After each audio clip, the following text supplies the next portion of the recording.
Charlie Chaplin, महान हास्य अभिनेता जिसने दुनिया को जितना हंसाया है, उतना उलझाया भी है। महान हास्य अभिनेता चार्ली चैपलिन। बिना एक शब्द बोले दुनिया के चेहरे पर मुस्कान लाने वाले चार्ली चैपलिन, जन्म 16 अप्रैल 1889 को भला कौन नहीं जानता। आई मूक फिल्मों के दौर में सर चार्ल्स स्पेंसर चैपलिन का सिक्का चलता था। आई दुनिया के हर कोने में आज तक यह छाप बरकरार है। आई पर्दे पर अपनी गुदगुदाती उपस्थिति और हंसी ठिठोली में भी जिंदगी के फलसफे को शिद्दत से कह देने के लिए मशहूर। हॉलीवुड के महान अभिनेता, निर्देशक और लेखक चार्ली चैपलिन को निर्विवाद रूप से हास्य को सिनेमा के केंद्र में लाने का श्रेय जाता है। टूथब्रश जैसी मूंछों, बॉलर हैं, बांस की छड़ी और हंसा देने वाले चलने के अंदाज के साथ साथ दूरदर्शी निर्देशकीय सोच ने चार्ल्स स्पेंसर चैपलिन को विश्व सिनेमा में चार्ली चैपलिन के रूप में अमर कर दिया। चार्ली बहुमुखी प्रतिभा के धनी थे। वह न सिर्फ बेहतरीन अभिनेता और निर्देशक थे बल्कि वह निर्माता, पटकथा लेखक और संगीतकार भी थे। उन्होंने वर्ष 1914 में बनी 20 मिनट्स ऑफ लव और उसके बाद बनी अपनी कई फिल्में लिखी और उनमें से ज्यादातर का निर्माण भी किया। चैपलिन को 2 बार ऑस्कर पुरस्कार, अंतर्राष्ट्रीय शांति पुरस्कार और दूसरे कई पुरस्कारों से सम्मानित किया गया। हॉलीवुड के लीजेंड कहे जाने वाले हास्य अभिनेता चार्ली चैपलिन की टोपी और छड़ी मानो उनके व्यक्तित्व से चिपक कर रह गई थी। सूचना है कि लॉस एंजेलिस में चार्ली चैपलिन की टोपी और छड़ी को नीलाम कर दिया गया है। बूनहम्स नीलामी घर के अंतर्गत नीलामी के लिए पेश की गई चार्ली चैपलिन की है और छड़ी $62,000 से अधिक दाम में नीलाम हुई। अमेरिका राज्य कैलिफोर्निया के शहर लॉस एंजेलिस में रविवार को नीलामी के लिए पेश की गई इस है और छड़ी के 40 से $60,000 तक नीलाम हो जाने की आशा जताई गई थी, किंतु यह दोनों यादगारें इससे अधिक कीमत में नीलाम हुई। मूक फिल्मों के स्टार चार्ली चैपलिन का जन्म ब्रिटेन के वेस्ट मिडलैंड में एक जिप्सी समुदाय में हुआ था। चैपलिन के कमरे से मिले दशकों पुराने एक पत्र में यह दावा किया गया है। चार्ली चैपलिन ने दुनिया को जितना हंसाया है, उतना उलझाया भी है। आज भी लोग उनके जन्म को लेकर रिसर्च करने में लगे हुए हैं। चार्ली के अनुसार उनका जन्म 16 अप्रैल 1889 में हुआ था। इस बात का कोई दूसरा सबूत नहीं तलाशा जा सका है। उनके जन्म स्थान को लेकर अब तक रहस्य बना हुआ है। अमेरिकी खुफिया एजेंसी CIA और ब्रिटेन की खुफिया एजेंसी MI भी इस रहस्य से पर्दा नहीं उठा सकी हैं। अभी तक ऐसा माना जाता रहा है कि चैपलिन का जन्म लंदन में हुआ था। चार्ली के बारे में यह भी कहा जाता है कि उनका जन्म फ्रांस में हुआ था। कुछ अन्य लोग मानते हैं कि वे रूस के यहूदी थे और उनका नाम इजराइल थॉर्नस्टीन था। चार्ली पर FBI द्वारा की गई जांच की 2000 पेज की रिपोर्ट है। ऐसा भी कहा जाता है कि उनका संबंध कम्युनिस्ट से था। शक किया जाता था कि वे कम्युनिस्ट संगठनों को फंड्स देते हैं। यह जांच इसीलिए की जा रही थी कि अगर यह साबित हो जाता तो उन पर अमेरिका में प्रतिबंध लग जाता। फिर भी FBI ने 1953 में उनके अमेरिका में प्रवेश पर प्रतिबंध लगा दिया।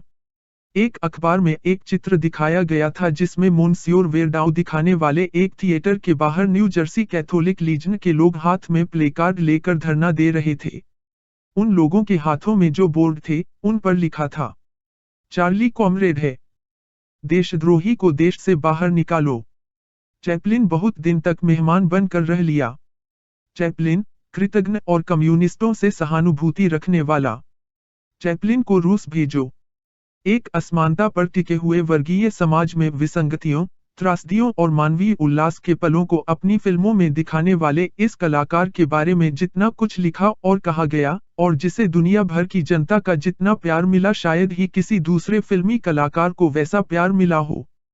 चार्ली को याद करते हुए उनकी आत्मकथा के 2 अंश, जिनमें से एक में वे अपनी फिल्म ग्रेट डिक्टेटर के दौरान अमेरिका में कम्युनिस्ट कहकर प्रताड़ित किए जाने के प्रसंग के बारे में बता रहे हैं।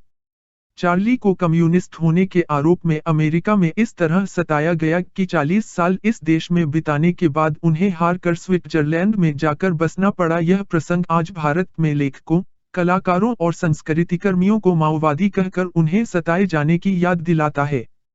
आत्मकथा के यहाँ दिए गए दूसरे हिस्से में वे तत्कालीन चीनी राष्ट्राध्यक्ष चाउ एन लाई से मुलाकात और माओ त्से तुंग के नेतृत्व में चीनी क्रांति के बारे में अपनी राय जाहिर कर रहे हैं। इस पोस्ट के आखिर में चार्ली का द ग्रेट डिक्टेटर के आखिर में दिया गया भाषण है, जिसमें वे साम्राज्यवादी युद्धों और वर्गीय शोषण के खिलाफ बोल रहे हैं। अमेरिका और दूसरी साम्राज्यवादी ताकतों द्वारा इराक और अफगानिस्तान जैसे देशों में और भारतीय राज्य द्वारा अपने ही देश की जनता के खिलाफ विकास के नाम पर थोपे गए युद्ध के दौर में इस भाषण को फिर से पढ़ा देखा जाना चाहिए। द ग्रेट डिक्टेटर के अंत में चार्ली का भाषण था। मुझे खेद है, लेकिन मैं शासक नहीं बनना चाहता। ये मेरा काम नहीं है। किसी पर भी राज करना या किसी को भी जीतना नहीं चाहता। मैं तो किसी की मदद करना चाहूंगा, अगर हो सके तो यहूदियों की, गैर यहूदियों की, काले लोगों की, गोरे लोगों की। हम सब लोग एक दूसरे लोगों की मदद करना चाहते हैं। मानव होते ही ऐसे हैं। हम एक दूसरे की खुशी के साथ जीना चाहते हैं, एक दूसरे की तकलीफों के साथ नहीं। हम एक दूसरे से नफरत और घृणा नहीं करना चाहते। इस संसार में सभी के लिए स्थान है, और हमारी यह समृद्ध धरती सभी के लिए अन्न जल जुटा सकती है।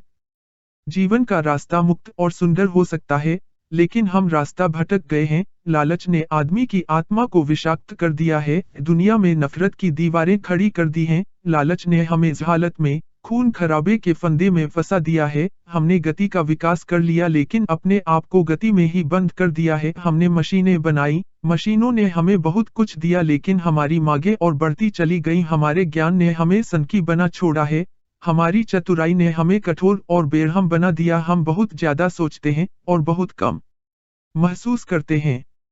हमें बहुत अधिक मशीनरी की तुलना में मानवीयता की ज्यादा जरूरत है। इन गुणों के बिना जीवन हिंसक हो जाएगा।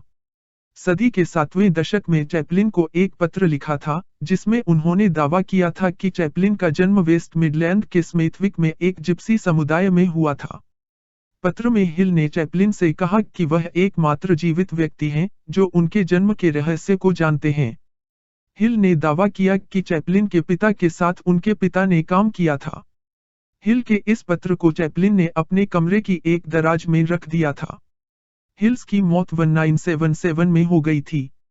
लंदन में जन्मे चैपलिन ने अपनी जिंदगी के आखिरी 25 साल स्विट्जरलैंड में बिताए और 25 दिसंबर 1977 को यहीं पर इस महान व्यक्ति ने दुनिया को अलविदा कर दिया। बहरहाल, इन तमाम विवादों के बावजूद हॉलीवुड में चार्ली की धाक बनी रही और उनकी अभिनय तथा निर्देशकीय क्षमता का सभी ने सम्मान किया। द ट्रैम्प उनका सबसे मशहूर किरदार रहा, जिसे उन्होंने हास्य फिल्मों के लिहाज से मील का पत्थर मानी जाने वाली film Kid Auto Races at Venice 1914 में पहली बार निभाया था। चार्ली ने कुछ बोलती फिल्में भी बनाई, लेकिन उनकी पहचान मुख्यतः मूक फिल्मों से ही बनी। द ग्रेट डिक्टेटर 1940 उनकी पहली बोलती फिल्म थी। इस फिल्म में उन्होंने इतिहास के क्रूरतम तानाशाह कहे जाने वाले एडोल्फ हिटलर का किरदार अदा किया था। यह फिल्म भी सवालों के घेरे में आई थी। पर्दे पर शब्दों के बिना चित्र उजागर करने वाला बेहतरीन अभिनेता बिना कुछ बोले चल बसा। आई कोर्सिए सुवेवे में स्थानीय चर्च में ही उन्हें दफना दिया गया। आई 1978 में इस मशहूर कॉमेडियन के शव को दो चोरों ने कब्र से निकल लिया। इन दोनों ने चैपलिन की पत्नी उना चैपलिन से शव के बदले फिरौती मांगनी शुरू कर दी। जब उन्होंने फिरौती की रकम देने से इनकार दिया तो उन्होंने चैपलिन के छोटे बेटे को जान से मार देने की धमकी भी दी। करीब 3 महीने की मशक्कत के बाद चैपलिन के शव को चुराने वाले चोरों को गिरफ्तार कर लिया गया। इन चोरों ने चैपलिन का शव पास के एक गांव में मक्के के खेत में दफना दिया था। इस घटना के बाद चैपलिन के शव को वापस निकाला गया और दूसरी जगह दफनाया गया। शैलेंद्र चौहान लेखक साहित्यकार हैं। हस्तक्षेप.com पर प्रकाशित लेख